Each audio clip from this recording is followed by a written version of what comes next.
Hey there, folks. Welcome to Spectrum Pulse. We talk about music, movies, art, and culture. And today we're going to be talking about the newest album from Of Monsters and Men called Fever Dream. So do any of you actually remember the debut breakthrough for Of Monsters and Men? I certainly do, mostly because it felt really weird. Here was an Icelandic band that released their debut album in 2011, riding the success of their crossover smash hit Little Talks, which I could argue is one of the best hits of the 2010s, but really only hit the year-end charts in 2013. And while most people only really knew Of Monsters and Men as a one-hit wonder curiosity, I'd argue that's a really unfortunate characterization of a pretty unique and a pretty great indie folk act, working dual vocals with a ton of melodic flourishes, diverse instrumentation, and songwriting that took a primal, more animalistic approach to some heavier subject matter. In the era of Mumford & Sons, Of Monster and Men were way more wild and untamed and took a lot more chances with their writing. So maybe it wasn't a good thing that it took until 2015 for them to release a sophomore follow-up. You kind of lose some of that momentum. Granted, it didn't help matters that Beneath the Skin didn't really measure up to all the hype. The singles did not move in the same way, the production took steps towards conventionality to dilute a somewhat more unique approach, and the writing just didn't have the same punch. It punched a little too broadly, leading to a good album, but not a great one, and probably one I overrated at the time. And I'll admit to a lot of trepidation for the newest album, Fever Dream, dropping another 4 years later when any sparks of the indie folk boom are long dead. Most people have forgotten about this band, and more alarmingly, while I had people asking me to cover Beneath the Skin, I got pretty much no requests to cover Fever Dream. But screw it, I still like this band. There had to be something here, right? Well, here's the thing. I totally get why, to a lot of folks, this album is flying under the radar. After the burly, aggressive lead-off single Alligator that reflected a real change in sound, even more from their more conventionally aligned sophomore project, many people probably came to this album and thought, oh, okay, the band is embracing a similar glossy 80s-inspired tone that's more heavily reliant on synths and big percussion, and that has been beaten into the death so many times in the past couple of years. I'm not interested, moving on. And while we'll get into more of why this is in a minute, I'm frankly shocked I didn't place more emphasis on it last time I reviewed the band. This is one of those cases where streamlining and focusing on this particular sonic palette doesn't necessarily reflect a weaker album. Hell, I would argue that Fever Dream is a little bit of a rebound. Not quite in the level of their debut, but still promising all the same, and with more hits than misses. Yeah, it'll sound a little bit more conventional, but it does it well. Not quite great, but it's on the cusp of it. So let's start with the instrumentation and the production. And let me preface this by saying the band did actually want to move away from more acoustic, folk-leaning sounds. And while I question giving up that creaking, more unique organic variety in the horns that made their breakout so distinctive, if they want to go more electric, embrace the strong groundswell of melody that's made this band kick ass before, I'm all for that. Turn back the reverb, I'm on board. And you know what?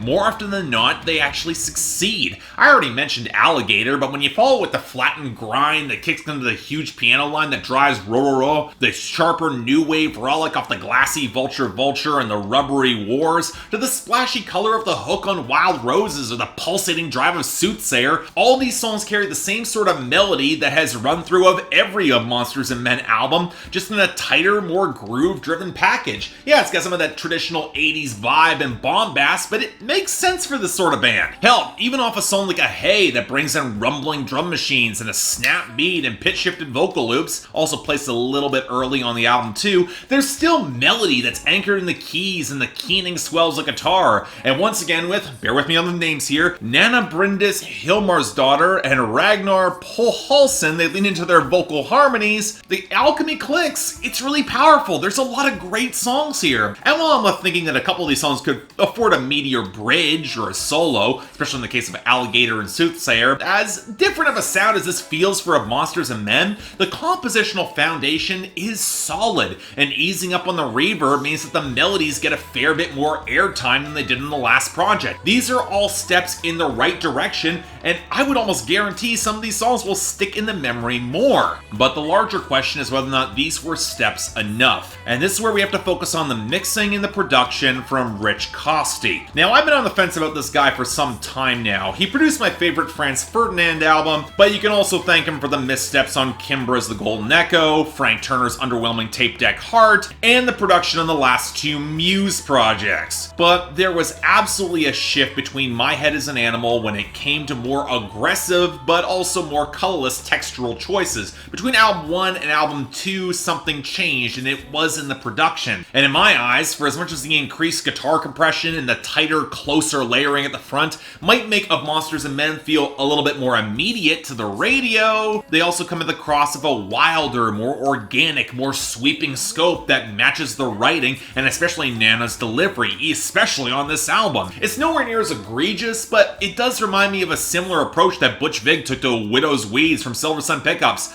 And I'll say it, it's the wrong choice. You compromise some of that individuality. Again, it's hard to escape the feeling that some of the glassier synth tones and the percussion loops sound a little bit canned, both from the standard indie rock playbook of the 2010s. And unfortunately, I'm also not gonna let the band entirely off the hook here. Part of this comes in some weird layering choices, like that filmy cymbal against the teased vocal yelps on Stuck in Gravity, or the grainy, watery effects that don't really match the blown out yet muffled vocals on the outro of Under a Dome, but part of this is also Ragnar's much more muted and underwhelming vocal delivery. To put it bluntly, when you have a project that is so heavily reliant on vocal and compositional interplay and chemistry between the two leads, you can absolutely tell that fewer songs were written with them together or delivered with the same intensity between the two of them, and that contrasting energy, it's a little unbalanced, it's kind of jarring. Now granted, you can also tell this time it's part of the point, which is where we get to the content and the themes. Now, credit where it's due, I've always appreciated how Of Monsters and Men use their two singers to play off each other in a lot of the writing. There is a naturalistic give and take that frankly does not hit when one person will dominate the lead on the song, but you can also tell that Nana is much more restless in this album in her writing and creative style.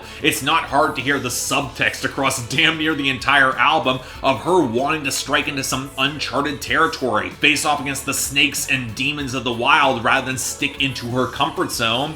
But that obsessive chase can be detached or utterly draining for a partner alongside her, creative or otherwise. Both text and subtext imply both, especially when said partner just can't match her in the same way. And what's kind of tragic is that you can tell that Ragnar wants to match it, but lingering internal demons are dragging him back, from the depression across Vulture to the rather on-the-nose metaphors of Stuck in Gravity. As much as it's irksome given the content, the vocal delivery does kind of make sense for what they're trying to do here. And yet here's where things get messy, because on songs like Wild Roses, you can tell that Nana is writing her way out of her insecurities. She opens her first verse with a similar line, and a lot of her frustrations where Ragnar would be more content to stay in place. And it begins to feel like the cracks are inevitable in the relationship. And while you want to root for them both, the songs where Nana takes lead, they feel more deft and lyrically creative. On the flip side, you get lines on Stuck Like Gravity describing her love dripping like honey through his hands. Yeah, just feels a little clumsier. Now, thankfully, we do get something of a climax in the final two songs, but in both cases, we're left with a rather uncertain ending. He sees the sharp conclusion of what was built before, but he's still falling. Be it for her or into his own depression, it's tricky to tell. And she is still yearning for him despite her drive forward. She wants him to be alongside. And thus how abruptly that final song Soothsayer ends, so heavily leaning into the minor keys,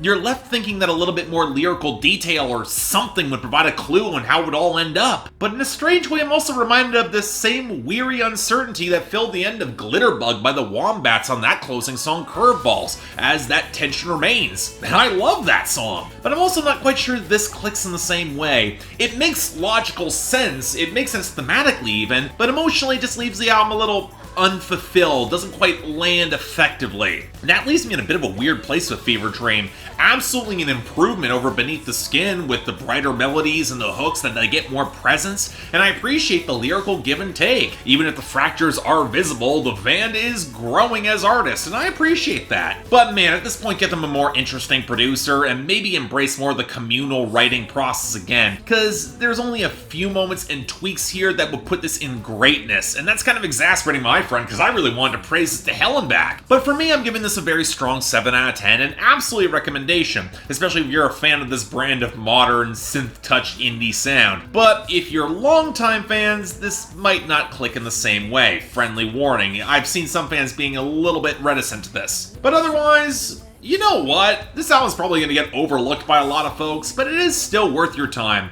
Give it a chance. On the baseline, this is really good stuff. So yeah, thanks a lot for watching. If you'd like to like and subscribe, I'd be more than grateful. I can imagine some people are a little bit confused why I am covering this, but hey, I like this band, and I think that this album is going to get overlooked by a lot of folks, and there are some great little pop rock songs here. I really like them. But beyond that, if you want to buy or stream it, links down in the description below. I got the poll up there. I'm curious where the fans specifically fall on this, and hey, the comments are down there for you guys to go in more at length. Beyond that, anything else I might be able to do to improve my presentation, I'm all ears. And hey, if you're looking for that last episode of Billboard Breakdown from yesterday, it's on the second channel. Links in this card right over here. Until then, I'm Mark, you're watching Spectrum Pulse, and I'll see you next time.